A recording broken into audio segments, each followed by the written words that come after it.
everyone, selamat siang. Assalamualaikum warahmatullahi wabarakatuh. Salam sejahtera untuk Anda. Apa kabar? Begitu luar biasa sekali untuk Anda yang hari ini sudah melakukan aktivitas kembali dengan istilah baru new normal ya. Pokoknya bagi Anda yang sudah melakukan new normal ataupun bagi Anda yang sudah melakukan aktivitas, pokoknya harus tetap menjaga diri Anda, khususnya menjaga jarak Anda dari lingkungan sekitar ya, supaya mencegah dari hal yang tidak kita inginkan, khususnya dari coronavirus yang lagi mengancam bumi kita ini ya. Jadi bagi Anda harus menjaga diri kita dari hal-hal yang tidak kita inginkan. Nah, ngomongin tentang konsep dan juga tema kita pada Kamis Sehat kali ini dengan bincang dokter kali ini, saya nggak sendiri karena kenapa?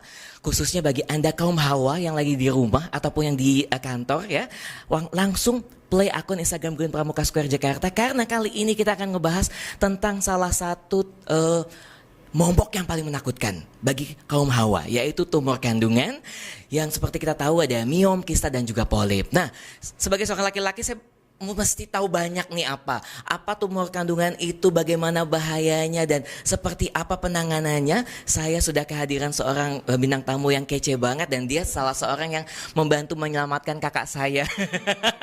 Kita ada Dr. Caroline Tirtajasa, SPOGK, spesialis kebidanan kandungan dan konsultan Omni Hospital Paloma. Selamat siang dokter. Selamat siang Yos. Apa kabar? Baik. Terima kasih sekali lagi ketika saya posting beliau, kakak saya langsung bilang inilah yang menyelamatkan nama saya, the most favorite doctor in this town ya. Dok, sebagai seorang laki-laki ya, saya hanya tahu oh ada tumor kandungan, oh ada tumor rahim ya, lebih jelas seperti itu ya. Terus ada tema lagi ini miom, kista dan polip. Ini apa sih dok? Kita akan kasih tahu lagi dan mengedukasi masyarakat khusus yang ada di rumah mengenai jenis-jenis tumornya. Tapi sebelumnya, tumor kandungan seberapa bahayakah dan apa bedanya dengan kanker dok? Sebelum kita akan merunutkan kembali nih tentang tumor itu, boleh dijawab nih dok? Boleh. Jadi istilah tumor sendiri itu sebetulnya istilah umum untuk suatu benjolan. Oke. Ya, jadi tumor kandungan berarti benjolan yang ada di organ kandungan. Iya. Organ kandungan itu ada rahim dan ada indung telur di kiri kanan. Kiri kanan itu ya. Ya, betul. Indung telur ini penghasil hormon. Kalau rahim kan tempat bayi, darah haid juga keluar dari sana, diproduksi di sana, ya. Jadi tumor kandungan ini kalau tadi kamu tanya miom, miom itu tumor kandungan yang berasal dari otot rahim. Jadi sel-sel otot rahim yang berubah menjadi sel miom. Ya, jadi dia adanya di rahim. Kalau miom. Kantung rahimnya itu. Ya, di rahimnya, otot rahimnya. Otot rahimnya. Biasanya dia bentuknya padat. Ya, konsistensinya kerasnya seperti karet ban mobil deh gitu. Ya. Nah, kalau kista ini tumor yang berasal dari indung telur. Oh, yang jadi di kiri posisi kanan terpisah itu di kiri kanan ya, itu ya. Organnya berbeda. Ya, isinya kebanyakan cair, tapi ada juga kista yang campuran antara cair dan padat. Bisa. Ya, kemudian kalau polip ini tumor yang letaknya di dinding dalam rahim. Jadi area dalam rahim, tempat implantasi. Kita bilangnya tempat implantasi. Jadi kalau janin mau jadi bayi dia harus tertanam di situ dulu. Jadi ini mengganggu untuk orang yang mau hamil. Gitu. Dan dari ketiga jenis ini dok ya, seberapa bahayakah terhadap khususnya di area rahim perempuan nih dok? Iya, jadi bahaya atau tidaknya sebetulnya tergantung dari ukurannya dan dampak yang diakibatkan. Ya, contohnya orang punya polip, dia mau hamil, ya polipnya diangkat dulu sebaiknya. Ya, apalagi kalau polipnya banyak dan besar.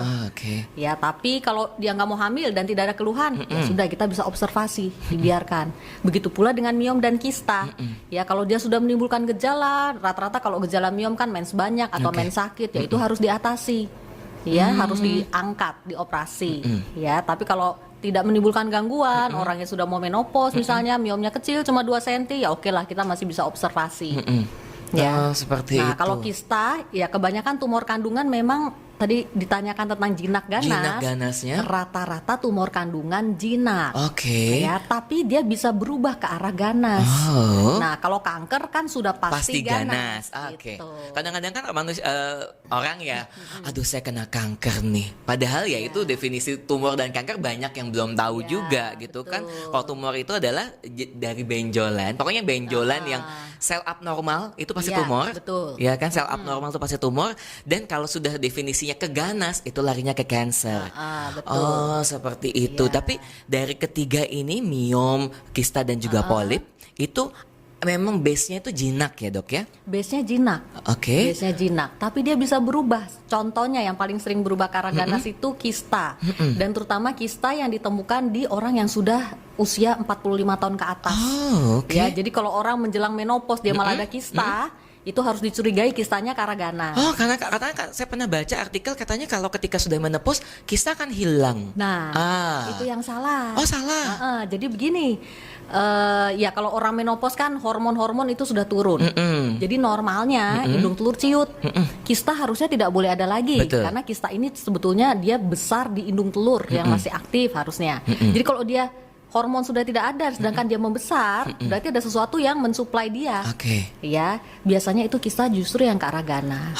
Jadi beda kista yang ditemukan misalnya pada gadis umur 25 tahun ya dengan kista yang ditemukan orang sudah umur 55 tahun.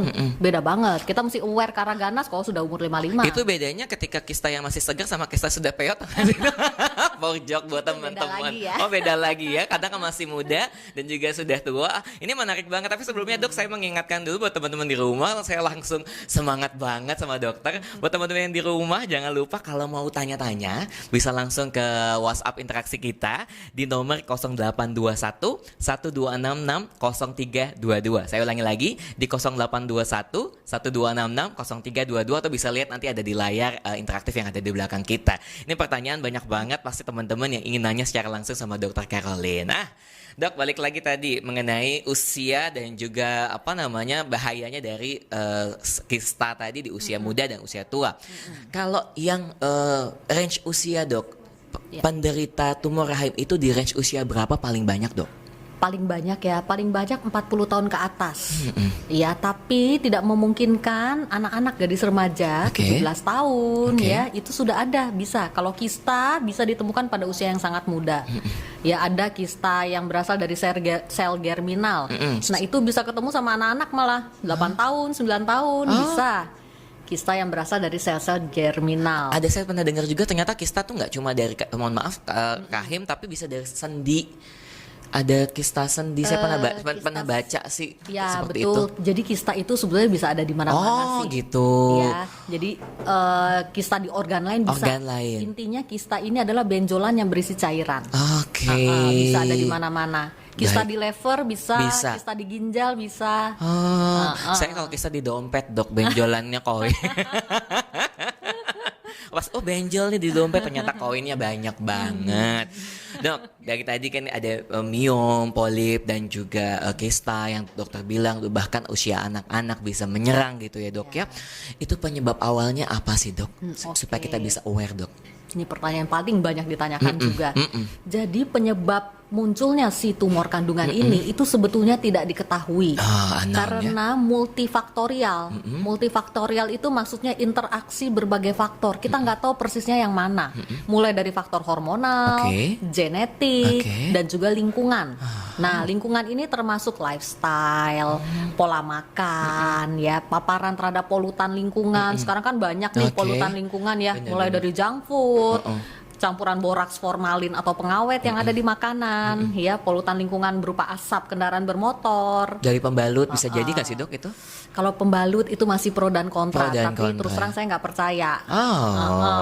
Ya, itu sebetulnya bukan masalah dari bahan kimia kan yang ditakutkan kan tentang klorin kan. Ya, klorin kalau dalam jumlah banyak ya iya dia berbahaya. Jadi kalau merenang jangan kita minum juga kan klorin semua. Ya iyalah. Oh gitu, pokoknya dari lifestyle bisa mempengaruhi selain juga dari hormonal. Nah, ngomongin tentang hormonal juga, hormon perempuan ya semua sih, Dok, kan kadang naik turun ya, Dok ya. Pada saat menstruasi naik turun itu bisa menjadi dan juga pemicu ya, Dok. Ketika hormonnya kamu marah terus nih, emosi terus, hati-hati loh nanti bisa tumor kandungan loh karena hormonnya naik. Itu benar gak sih, Dok, kayak gitu? Itu mitos. Itu mitos. Iya, jadi tidak ada hubungan langsung antara hormonal dengan suasana hati. Iya, tapi memang pada beberapa wanita menopause atau menjelang menopause ya, karena kurangnya sebetulnya hubungannya tidak langsung ya. Dia sering marah karena nggak bisa tidur malamnya. Sulit tidur, insomnia. Itu salah satu gejala pramenopause dan menopause.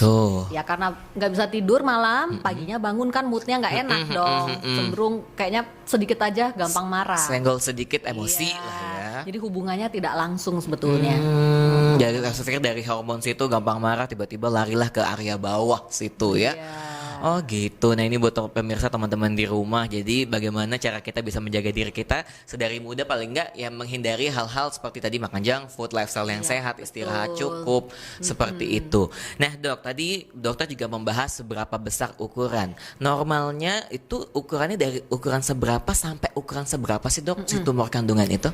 Jadi rahim normal itu sebetulnya ukurannya 7 cm. 7 cm? Ya, tapi miom itu tidak terbatas. Hah? Ya, saya pernah operasi miom satu besar memenuhi seluruh rongga perut. Ya ampun. Ya mungkin sekitar 30 cm mungkin ya kalau sampai PX ini ya. Sebaik lah ya dok ya? Iya sebaik betul. Jadi disangka hamil tapi ternyata bukan. Bukan bayi tapi miom. Bisa sampai sebesar itu. Demikian pula dengan kista. Kista itu apalagi indung telur itu sebetulnya ukurannya ya 2 sampai 2,5 cm deh pada wanita usia reproduksi ya. Kalau menopause kan dia ciut. Jadi itu juga bisa melar tuh sampai memenuhi seluruh rongga perut juga. Ya 30 cm lebih mungkin ya. Itu yang disebut ini karena laki-laki itu disebut sebagai apa? Hamil anggur bukan sih dok yang katanya kalau hamil anggur beda lagi. Beda lagi karena molahidati dosa bahasa medisnya. Itu memang hamil kalau kita pek tes positif. Tapi isinya anggur. Bukan anggur bukan buah ya. Cuma benda-benda bulat kecil-kecil seperti anggur. Kita pikirkan itu ya benjolan lain gitu kan, itu lain lagi ya. Beda lagi. Informasi nih, edukasi buat kita. Dan tadi nih ngomongin tentang sebesar janin itu konon katanya ya, ini banyak informasi juga dari para selebriti yang menginformasikan kan, saya awalnya punya kista tapi setelah melahirkan anak pertama kedua kista saya hilang. Itu apakah bisa terjadi dok? Atau apa ya hanya keingintahuan mereka saja? Jadi kista itu banyak sekali jenisnya. Ya ratusan jenis kista itu. Yang menentukan biasanya hasil patologi nanti. Jadi kistanya saat operasi diangkat, selalu kan hasil operasi masuk ke lab patologi. Dokter patologi akan potong-potong tuh kistanya di bawah mikroskop, diwarnain, dilihat sel-selnya sesuai dengan sel apa. Ya, nah jenis kista nanti akan ditentukan dari situ. Nah, kalau kista simple tuh kista hormonal, ya biasanya dia muncul karena perubahan hormonal, imbalans hormonal. Ya saat mens bisa saja dia hilang. Ya karena di saat mens semua hormon kan turun. Ya di saat mens kalau kita USG ulang dia hilang sendiri. Nggak usah minum apa-apa, hilang sendiri. Gak usah minum obat, gak usah diintervensi sama obat ya. Makanya kalau ada orang bilang, dok saya dulu ada kista, tapi setelah minum ramuan ini, herbal ini itu hilang. Begitu aja. Karena herbalnya. Kalau kista simpel ya emang bisa hilang sendiri. Ya, nah ada lagi yang namanya kista endometriosis. Nah ini juga sering. Kalau kista endometriosis tidak bisa hilang sendiri. Ya dia kista karena penyakit endometriosis namanya.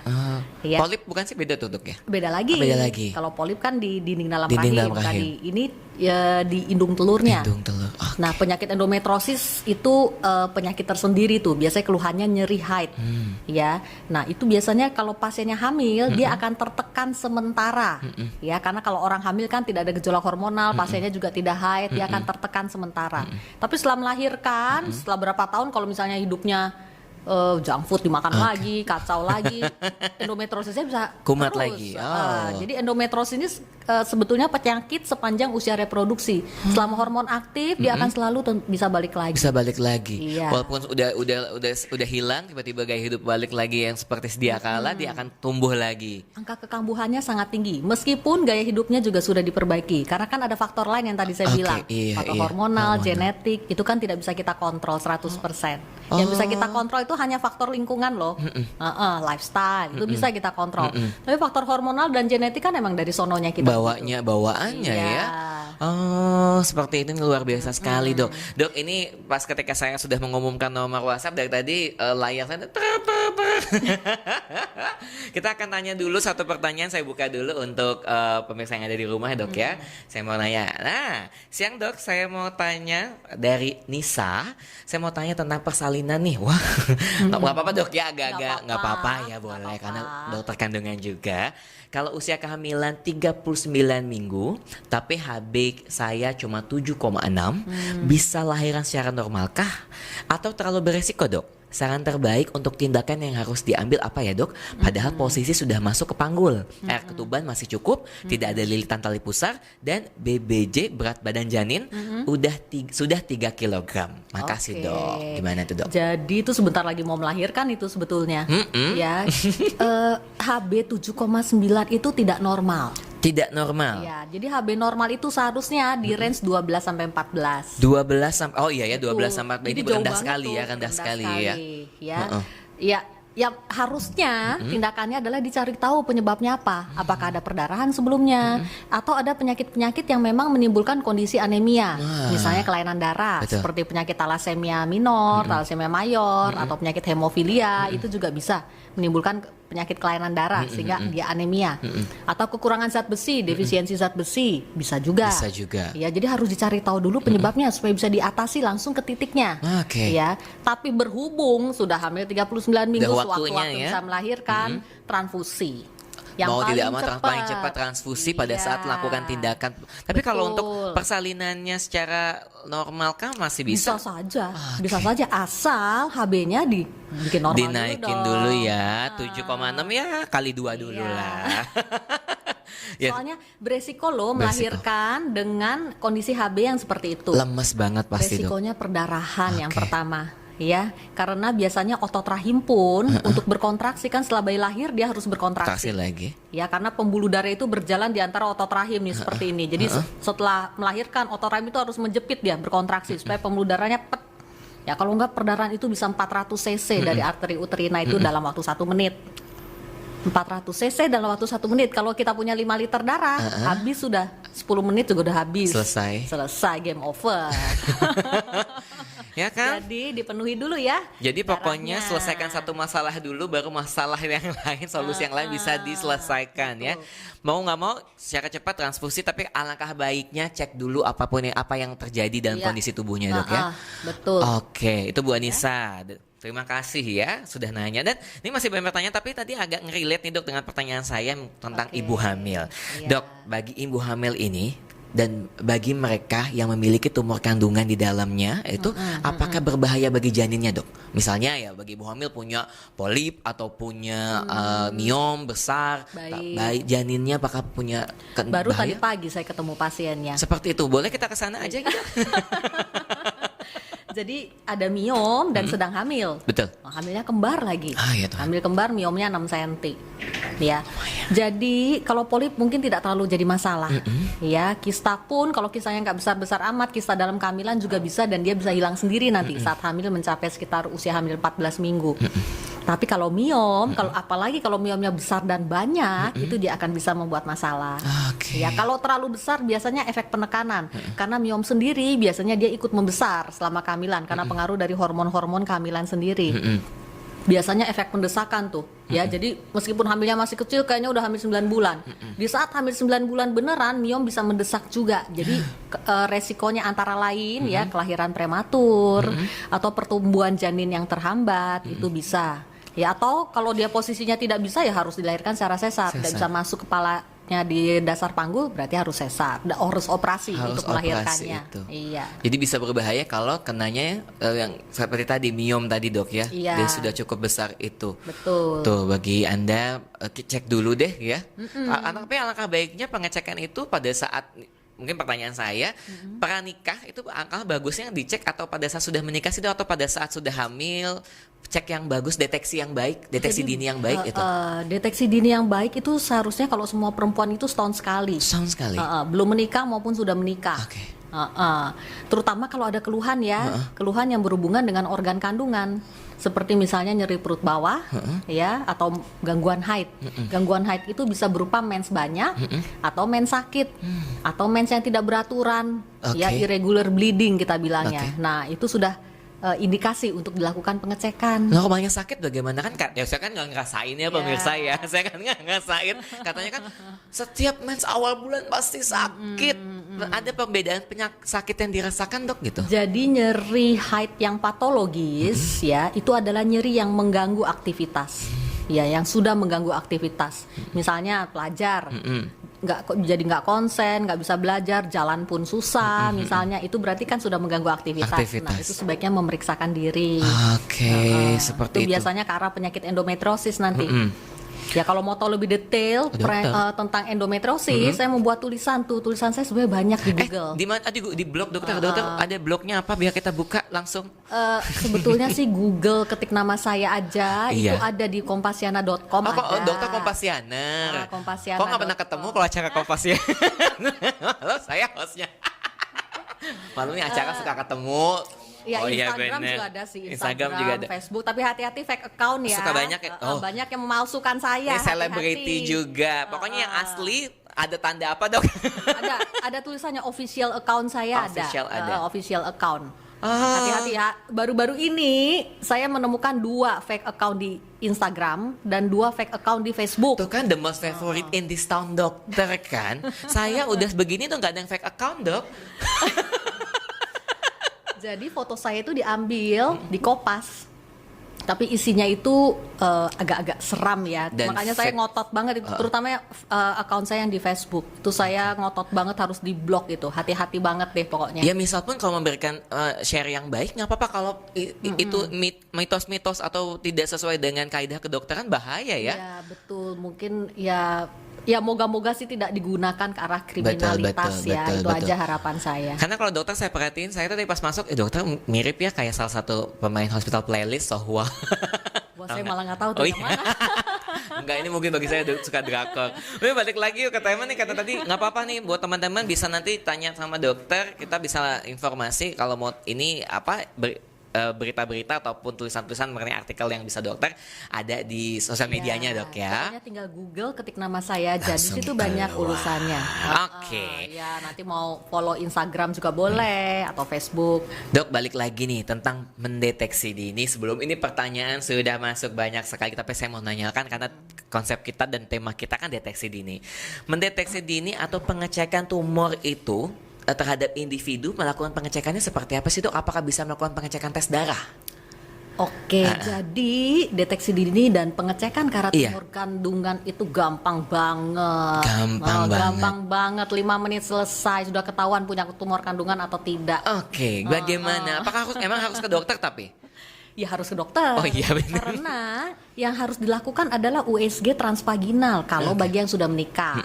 Ya, jadi aksesnya dengan probe transvaginal itu bisa kelihatan tuh rahim itu ada miom atau tidak, di indung telur ada kista atau tidak. Nggak lebih dari 5 menit sudah bisa terlihat apakah Anda punya miom atau kista dengan USG transvaginal ya. Bukan yang dari perut loh. Kalau yang dari perut terhalang lemak perut dan usus-usus. Jadi miom-miom kecil, kista-kista kecil bisa luput, tidak terlihat.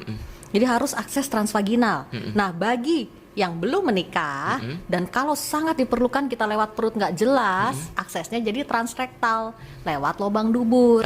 Bisa. Wow, jadi akses depan belakang ya Dok ya? Depan belakang. Yang penting jelas diagnostiknya, supaya tahu terapinya apa. Ini kan harus ke dokter. Kalau dokter praktek di Omni Hospital itu setiap hari apa dan di jam berapa aja Dok? Biar kita tahu nih. Saya setiap hari kok, dari Senin sampai Sabtu, kecuali Minggu dan hari libur. Pokoknya Senin sampai kecuali? Senin, Selasa, Rabu, Kamis, Jumat, Sabtu. Oke, Senin sampai Sabtu, kecuali hari Minggu dan tanggal merah ya. Dari jam 9 sampai jam 10.30 pagi saja. Jadi hanya 1,5 jam. Zaman corona ini. Zaman apa masa pandemi ini kalau normalnya? Normalnya biasa saya pagi sore. Pagi sore. Iya. Itu ya restoran tempat makan ya. Tapi doknya kan Dokter Objin adalah salah satu dokter yang memang ya kita bilang ya itu long last ya, karena ya orang ngecek kehamilan setiap hari setiap saat, yang kayak teman saya kemarin ada yang konsultasi juga ke salah satu dokter yang di sebelahnya. Dokter sebelahnya mungkin 1-2 kali. Kalau dokter saya ngeliat dokter Caroline tuh masuk keluar ini memang favorit sekali. Teman saya ini orangnya ada. Mau sebut nggak dokternya Dok? Yuk kita balik lagi, nih pertanyaan banyak banget, ini banyak joke juga karena supaya teman-teman kan dengan konsep dan tema kita, wah ini temanya berat banget tapi banyak banget yang informasi yang bisa didapat. Salah satunya saya mau nanya ini dari Ani dari nggak ada namanya ya, boleh nanti teman-teman kalau mau tanya ada nama dan juga daerahnya ya.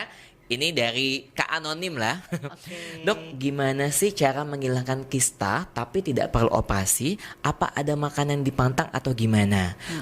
Usia saya 27 tahun. Oh, jadi tanyanya banyak, Dok. Ketika udah nanya nih, nanya lagi. Nggak apa-apa.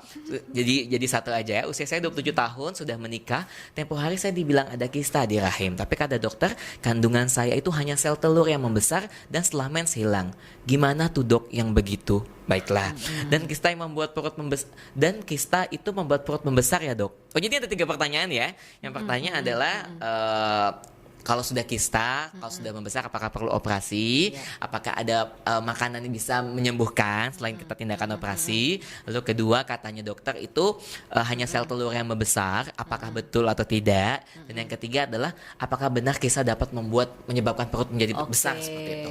Jadi yang jelas kalau kista besar ya memang perut bisa kelihatan besar. Yang tadi kayak pasien saya kelihatan seperti hamil. Ya betul kalau kistanya besar ya. Sekali lagi kalau kista balik lagi ke jenis kistanya. Yang tadi saya bilang kalau kista simple ya, kalau dokternya cuma bilang ya cuma berasal dari sel telur yang membesar misalnya, ya berarti nanti kalau dia mens hilang harusnya. Jadi kalau mau tahu itu kista perlu diapain, USG ulang saat mens hari keempat atau 5. Itu yang terbaik untuk melihat kista-kista hormonal atau kista simple, dia bisa hilang sendiri atau tidak. Saya ulangi lagi, jadi di USG pas di mens hari keempat atau kelima. Ya, jadi kalau itu hilang ternyata kistanya berarti selesai masalahnya. Berarti kistanya kista simple aja, kista hormonal yang tadi saya bilang. Tapi kalau tidak hilang, mungkin kista yang beda jenisnya. Nah, bisa itu lebih harus berbahaya? dipantau. Bisa lebih berbahaya. Bisa. Ya kalau kistanya nggak bisa hilang sendiri ya mesti kita angkat. Apalagi kalau dia mengganggu, misalnya kan mau menikah dan hamil misalnya, mengganggu ke arah program hamil. Ya kita harus angkat dong. Angkat kan sekarang operasi nggak usah black gede-gede, kita pakai lubang kecil aja. Nah ini nih pembahasannya nih kan dari tadi kita sudah cara deteksinya. Nis ada tema kita yaitu bagaimana terapi terkininya. Intervensinya apakah harus dengan obat saja? Kadang-kadang wah ini harus dioperasi. Dengar kata operasi sudah takut kan? Apakah dengan zaman modern ini ada tindakan-tindakan yang bisa lebih nyaman nih, Dok, operasi? Jadi sekali lagi kalau untuk kasus tumor kandungan tentunya di luar yang bisa hilang sendiri tadi ya, itu tidak ada obat. Ya, obat makan, suntikan, apapun itu sebetulnya hanya terapi sementara. Tidak menghilangkan masalah, tidak akan menghilangkan si kista maupun si miomnya ini. Jadi akan tetap ada di situ maksud saya, ya. Jadi memang harus diangkat. Ya. Nah, cara pengangkatannya zaman now ya, kita nggak usah lagi kalau operasi black perut gede-gede 10 cm, 15 cm kayak sesar begitu. Ya, jadi lubang kecil aja setengah senti, 1 cm, ya. Jadi dengan itu kita bisa angkat tuh miom dan kistanya. Apa istilahnya laparoskopi? Laparoskopi kayak sepupu saya ya. Itu minimal invasive surgery. Memang tidak semua dokter bisa melakukan kecuali dengan pelatihan khusus. Hanya dokter Caroline Tirtajasa yang bisa melakukannya. Jadi operasi ini sebetulnya cocok untuk orang-orang yang takut operasi. Iya, karena hanya lubang kecil saja. Hari ini operasi, besok sudah bisa pulang. Jadi keunggulannya selain sembuh lebih cepat, jauh lebih tidak sakit. Ya, dan nggak usah dirawat di rumah sakit lama-lama. Ya, jadi itu keunggulannya. Luka kecil dan buat pasien-pasien yang bakat keloid.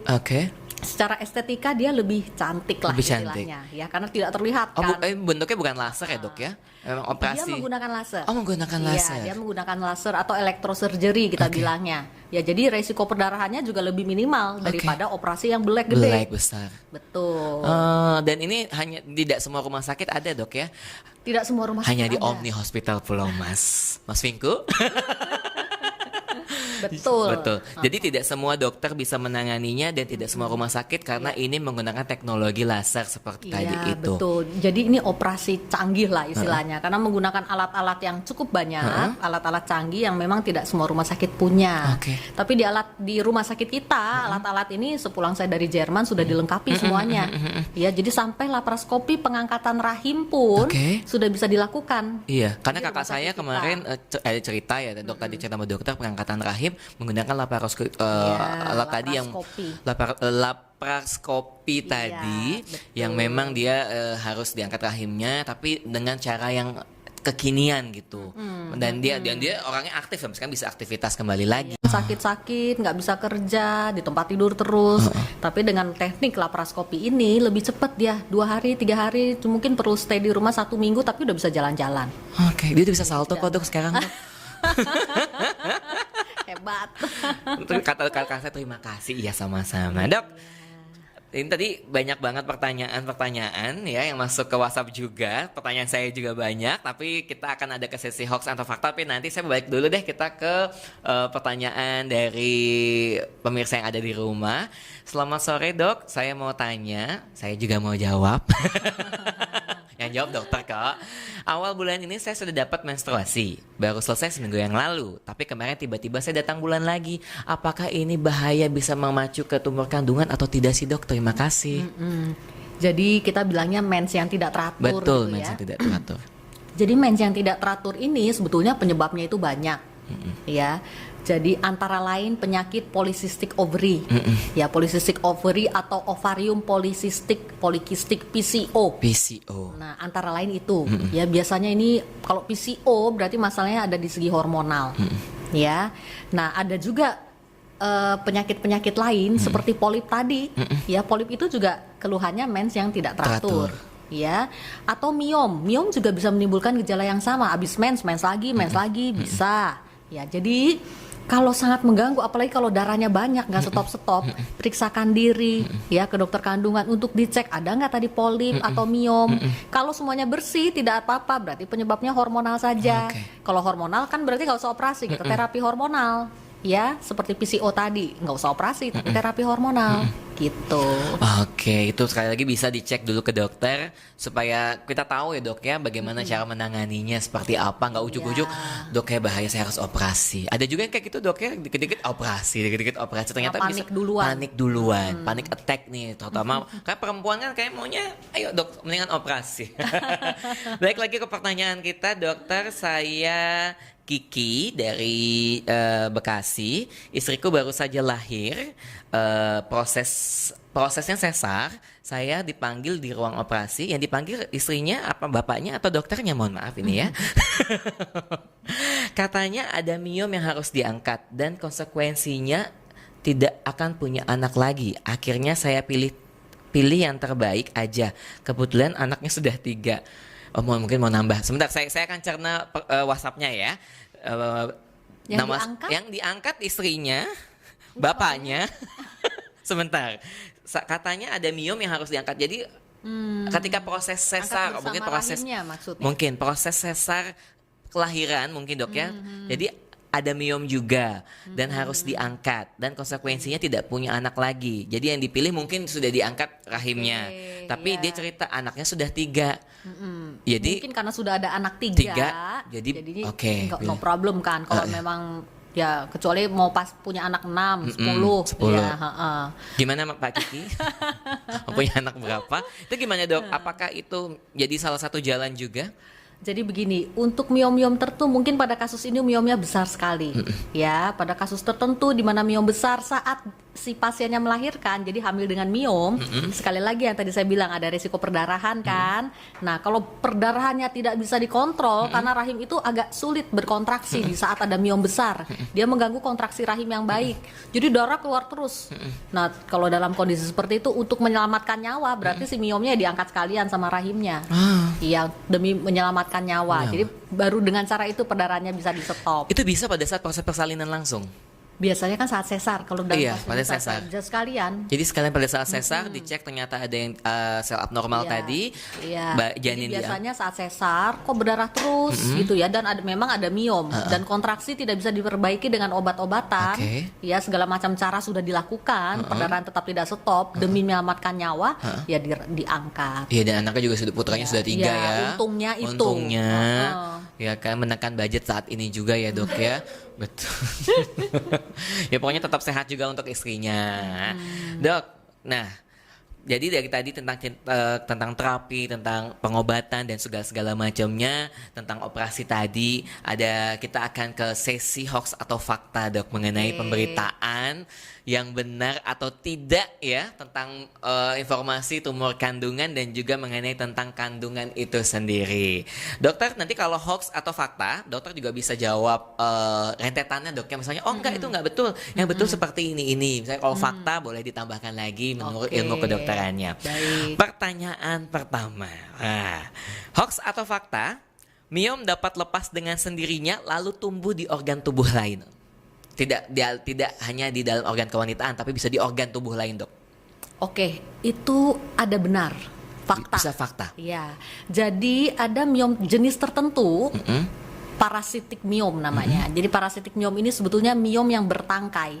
Oke. Ya, jadi dia tidak menempel plok di dinding rahim, tapi dia membentuk tangkai. Ya, dan pada kondisi tertentu tangkainya itu lepas, dia terpuntir. Ya, terpuntir dan dia lepas. Dia menjadi sebuah wandering myom.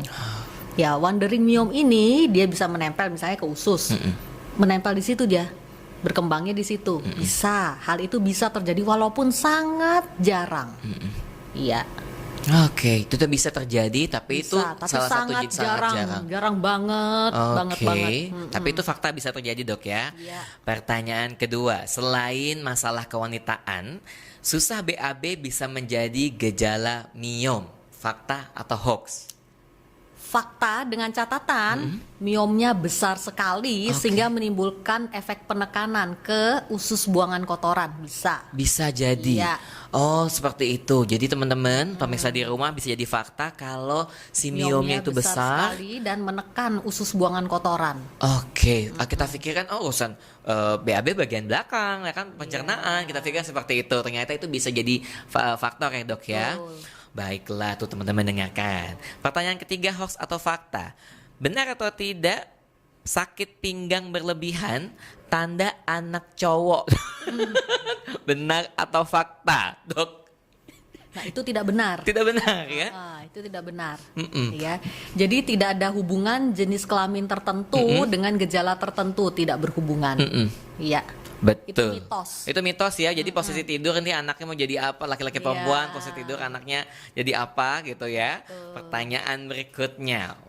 Wanita dengan obesitas lebih beresiko terkena tumor kandungan.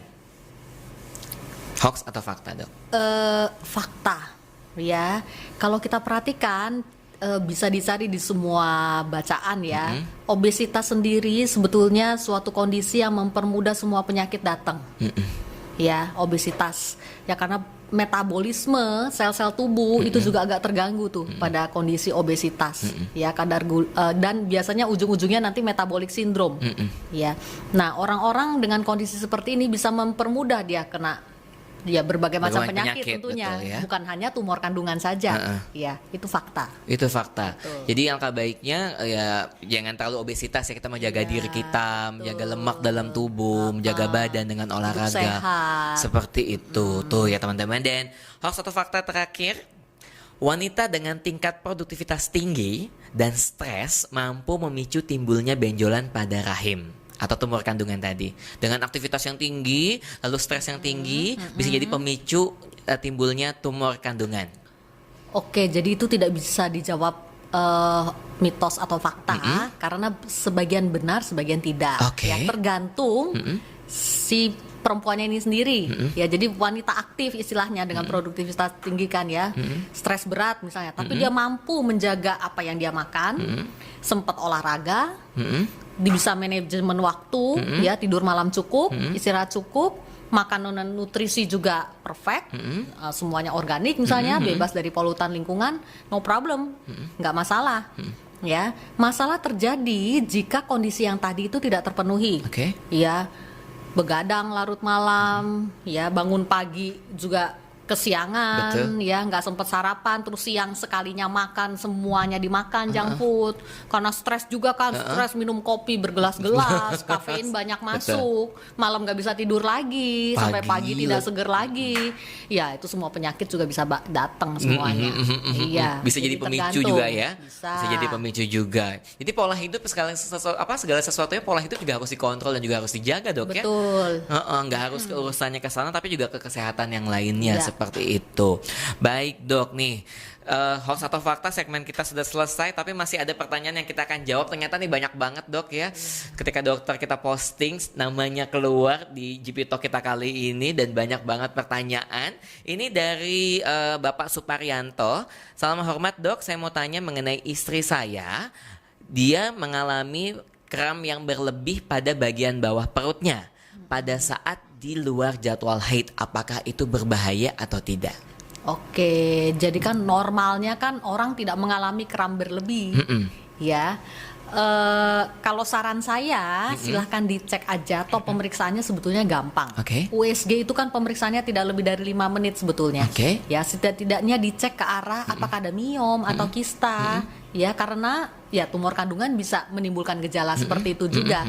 Ya, dan kalau kebetulan semua perempuan kan memang harusnya cek rutin tahunan, screening ginekologi namanya. Itu mencakup pap smear dan USG transvaginal tadi yang saya bilang. Karena tujuannya berbeda. Kalau pap smear itu hanya untuk deteksi dini kanker mulut rahim. Dia nggak bisa lihat ke dalam, punya miom atau kista nggak ketahuan dari pap smear.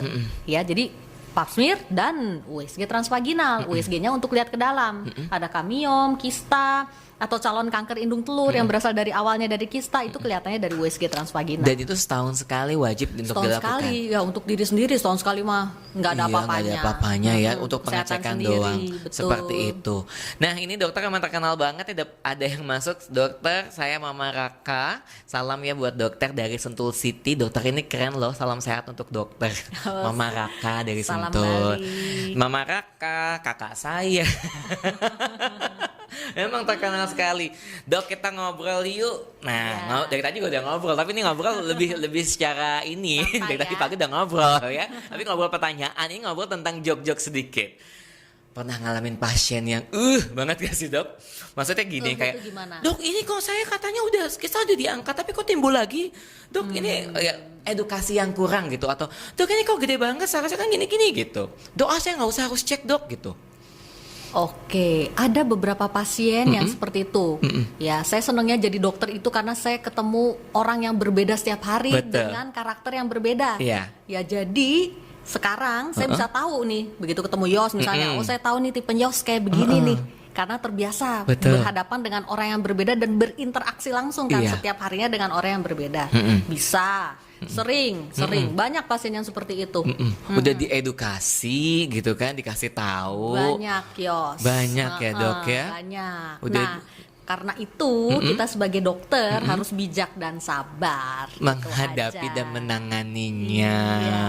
Tapi saya memaklumi kalau pasien memang kadang-kadang dia panic attack tadi yang kamu bilang. Orang-orang yang panik cenderung jadinya seperti itu. Ya, perlu seseorang yang untuk sebagai tempat curhatnya dia untuk menyalurkan stresnya atau paniknya. Ya, nah itu gunanya dia mendapatkan edukasi yang baik supaya paniknya bisa diredakan. Ya. Paling tidak jangan mencari informasi dari sosial media yang itu nggak tahu benar atau enggaknya ya. Itu yang saya mau bilang. Jadi ibu-ibu semua pasien saya googling. Jadi dokter Google. Ya, itu banyak banget salahnya. Jadi sekali lagi, Google itu sebenarnya tumpahan semua orang. Ya, jadi kalau baca Google itu dipilih dong, dilihat nih penulisnya siapa yang posting, dokter ahli bukan, gitu. Misalnya posting tentang suatu penyakit, dokter ahli bukan. Kalau bukan dokter ahli ya jangan dibaca. Misalnya sesama ibu-ibu, ya nggak ada pengalaman medisnya, nggak ada pengetahuan medis, ya nggak usah dibaca, malah bikin takut sendiri. Dan mengarah ke hal-hal yang salah, jadi parno sendiri, bikin tambah stres, yang enggak jadinya. Tadinya nggak sakit jadi beneran sakit karena mendapat informasi yang salah. Nah, jadi segala hal dilihat dulu. Kalau misalnya ada konten ini, penulisnya siapa sih, latar belakangnya apa, Dan meskipun dokter pun dilihat dokternya dokter apa, dokter umum, dokter spesialis, dokter konsultan, dokter ahli apa, backgroundnya apa. Sekarang kan zaman now gampang, tinggal ketik aja namanya di Google, ya. Jadi dokternya sudah melakukan apa, bidangnya apa, bisa kelihatan. Bisa semuanya dipercaya ya dok ya. Kalau bingung mau datang ke dokter mana, dokter ini, dokter itu, googling aja semuanya. Dokternya udah pernah ngapain aja sih?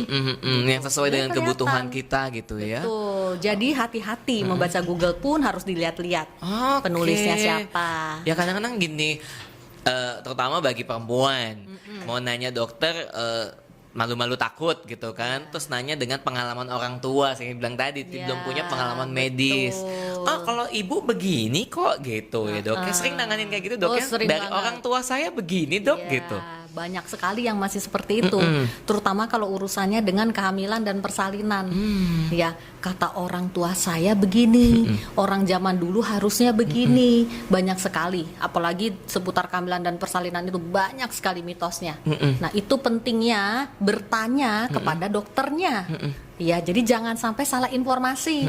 Ya, apalagi orang tua kita dulu kan sudah jadul banget nih. Ya, apalagi kalau bersalin zaman dulu kan beda. Kondisinya juga sangat berbeda dengan kondisi sekarang. Zaman dulu operasi masih susah tuh, ya, komplikasi dan resikonya banyak. Tapi zaman now operasi segala macam, teknik penjahitan, obat-obat itu sudah sangat maju dan canggih. Jadi tidak perlu terlalu takut lagi.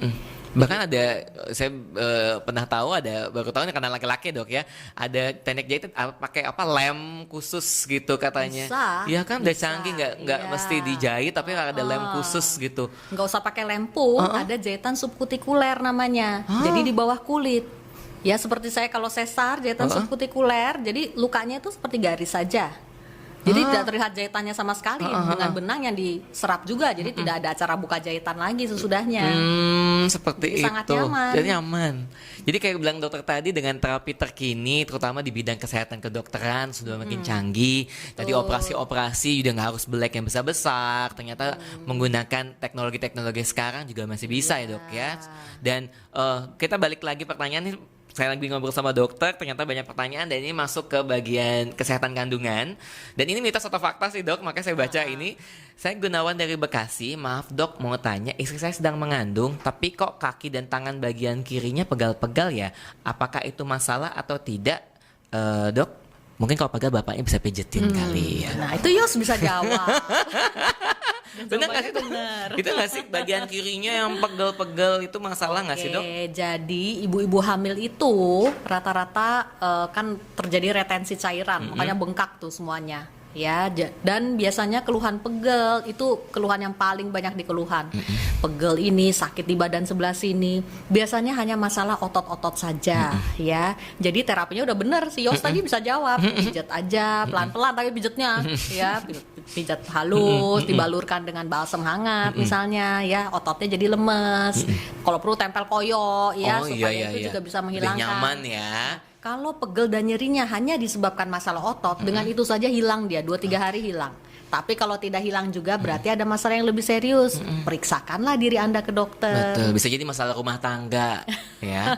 Harus diperhatikan lagi. Yang pegel-pegel mungkin kebanyakan nyuci, bapaknya harus panggilin asisten rumah tangga. Bisa jadi dok ya, kebanyakan membantu rumah tangga jadi pegel-pegel, jadi bapaknya harus siap ekstra uang untuk kebutuhan rumah tangga lain. Tukang pijit. Baik lagi deh, kita bentar lagi mau selesai, tapi ini masih ada pertanyaan yang masuk. Ada 2 pertanyaan sebelum saya mengakhiri kegiatan kita. Ini banyak banget yang nanya, saya seneng banget ya. Dan ini dari Selfie dok. Selfie, halo Kak Selfie, umur saya 27 tahun, saya sudah menikah selama 6 bulan lamanya. Dok, apakah ada tips-tips untuk pasangan yang promil, dan untuk berhubungan suami istri saat promil itu baiknya kapan sih dok?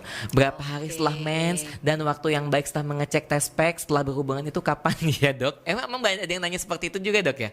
Ini kan salah satu bidang keahlian saya sebagai konsultan fertility kan. Saya melakukan inseminasi, bayi tabung, itu juga di Rumah Sakit Omni. Luar biasa, benar-benar. Iya, jadi untuk program hamil pun pasien-pasien saya lebih banyak program hamil malah yang datang ke saya, selain yang tumor kandungan tadi. Iya. Jadi kalau sebetulnya pasangan usia subur harusnya dalam 1 tahun menikah dia hamil. Ya, kalau 1 tahun menikah hubungan teratur tidak hamil juga, berarti ada apa-apa biasanya dan perlu dicek apa-apanya itu apa. Mulai dari USG dan pemeriksaan dasar fertilitas namanya. Ada itu berupa HSG, sperma suami dan hormon-hormon biasanya harus dicek sebelum masuk program hamil. Ya ini kan baru 6 bulan nih. Kalau 6 bulan tenang aja dulu ya. Menggebu-gebu dok biasanya dok ya kan dok ya. Jadi hubungan rutin saja di masa subur tentunya. Nah masa subur ini biasa saya pukul rata diambil dari H11 sampai 22 dengan asumsi H1-nya itu adalah mens hari pertama. Jelas ya. Jadi H1 kalau catat di kalender nih, H1 itu mens hari pertama. Catat 1. Berikutnya kan berarti 2, 3, 4 dihitung H11-nya jatuhnya kapan? Nah di saat itu masa subur mulai. Jadi hubunganlah dari H11 sampai 22 berarti 10 hari ke depan dari H11 hubunganlah 2 hari sekali cukup. Kalau pasangan baru kan maunya siap saat lah dok ya. Diatur-atur tapi kalau untuk hamil 2 hari sekali cukup. Tuh 2 hari sekali cukup ya. Ya, moga-moga hamil kalau tidak ada apa-apa harusnya hamil. Harusnya kalau tidak ada satu masalah. Nah, oke dok. Ini terakhir lagi pertanyaan terakhir lagi, ini pertanyaan juga cukup bagus dok. Apakah masih bisa hamil pasca operasi kista ovarium dok? Oke, kalau ovariumnya masih ada bisa saja hamil. Ya. Asal ovariumnya tidak diangkat dua-duanya. Ya, diangkat 1 pun masih bisa hamil. Jadi selama masih ada ovarium atau indung telur itu selalu bisa hamil. Jadi orang kalau tidak ada rahim tapi punya indung telur ya itu tidak usah terlalu khawatir. Ya bisa hamil dengan teknik tertentu tentunya. Ya jadi rahim itu sebenarnya cuma wadah aja. Ya tapi penghasil hormon sel-sel telur itu justru dari indung telur. Oh jadi seperti itu ya dok ya. Jadi ada yang kita bilang sudah tidak punya kantung rahim lagi berarti sudah tidak hamil seperti itu. Ini closing tapi ada pertanyaan masuk, ini fun dok ya. Kakak aku Roni pengantin baru, alhamdulillah istriku hamil 6 bulan. Tapi kenapa tiap malam aku selalu disuruh tidur di luar karena aku bau. Itu sering juga itu. Itu sering. Kalau lagi hamil? Iya betul. Jadi ibu-ibu hamil karena pengaruh hormon kehamilan, makanya kan ada yang ngidamnya juga aneh-aneh ya. Dan biasanya penciuman juga lebih sensitif, nggak bisa nyium bau bawang. Ya bau suami pun kadang-kadang sudah memicu mual dan muntah. Lihat mukanya suami mual nggak dok? Ya bisa dan mempengaruhi mood juga kan. Orang mual itu kan bete kan jadi bawaannya kan. Bisa. Ya itu ya diterima aja, sabar aja ya dok sayang istri kan, suami sayang istri kan. Terima kasih dok, ternyata itu bukan penanjuk tapi itu benar ya, ternyata ada salah satu faktor mood bisa terjadi. Dok, sebelum kita mengakhiri bincang dokter kita pada kesempatan kali ini, boleh kasih pesan dan juga informasi dan saran bagaimana menjaga diri kita terhindar dari tumor kandungan itu dok, boleh silahkan. Oke, jadi kita bisa menjaga diri kita untuk lebih sehat ya. Kalau kita sehat, metabolisme selnya juga baik, moga-moga bisa terhindar dari penyakit-penyakit seperti tumor kandungan ini. Sekali lagi yang bisa kita manipulasi adalah faktor lingkungan tadi. Lingkungan itu mencakup lifestyle, apa yang kita makan, paparan polusi lingkungan, polutan lingkungan kan banyak. Ya, bukan hanya asap rokok dan kendaraan bermotor saja ya, bahan-bahan pengawet, pewarna yang ada di makanan itu juga berpengaruh. Daging-daging olahan misalnya sosis, siomay, bakso, nugget, burger itu semuanya daging olahan itu ada pengawetnya. Jadi ya jangan sering-sering makan yang model begituan. Jadi makanan sehat itu makanan yang diolahnya secara simple, nggak habis rebus bakar diapain lagi, enggak ya. Jadi makanan sehat itu yang secara simple, dan ya zaman sekarang kalau bisa dapat yang organik lebih baik lagi. Itu aja. Dan yang satu lagi untuk ibu-ibu terutama ya, periksakanlah diri Anda, screening ginekologi untuk kesehatan diri sendiri itu secara teratur. Ya, pap smear dan sekali lagi tadi jangan lupa USG transvaginal ya untuk lihat tumor kandungan. Setahun sekali aja untuk diri sendiri cukup. Oke, dokter terima kasih banyak. Sama-sama, sampai ketemu lagi di momen kita berikutnya. Sekali lagi terima kasih atas bincang dokter kita bersama Dr. Caroline Tirtajasa, SPOGK dari Omni Hospital Peloma. Sampai bertemu lagi di GP Talk berikutnya dan sampai jumpa, jaga sehat terus ya.